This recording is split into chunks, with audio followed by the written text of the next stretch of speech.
One of the things I struggle with in trading to this day, and it happened again in the last month or so, is playing a simple breakout. And I have this kind of rule with myself that I tend to break often, not as often anymore, but sometimes because the story just becomes too compelling. The FOMO inside builds up too strong, and you feel like you still somehow tell yourself a narrative that it's time to act now. And that is for these breakouts, these new moving, whatever it may be, if it's crypto or AI or robotics or anything that is kind of this frontier push that you want to be a part of because you expect great returns.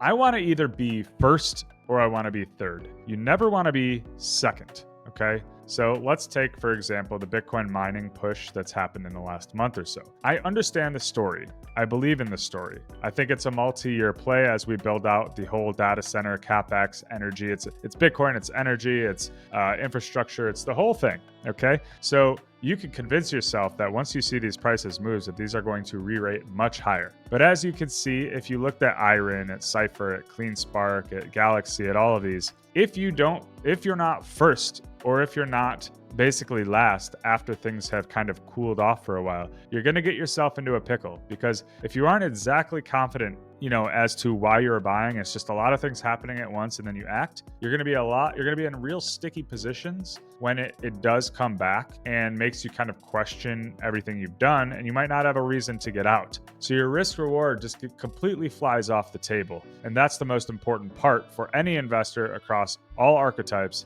is risk management. So let me bring up the Galaxy chart that happened recently. Okay. This is a big move. Now, big multi-year breakout. The story is there. Were you first? Did you see this? Did you understand this before anybody else? If so, you're playing the breakout. You have smooth risk reward here. Pull back, retest. Maybe you stay in it and then it goes. All right. Guess where I got it, right? I got in way up here thinking, we're going to re-rate to $100, $150. Well, now I'm stuck in my positions. And if you want to notice, even though it doesn't look like much, this is a 50% drawdown. So I wasn't first. I wasn't third. I was second, right? So you need to be okay with missing the initial moves. If you're not early, if you don't have that edge, and you have to be okay with it re-rating to 150 without you being in a position because it didn't allow for a retest entry. Something to think about. Be first or third. I still got to work on it clearly, but I really like this for trading. See ya.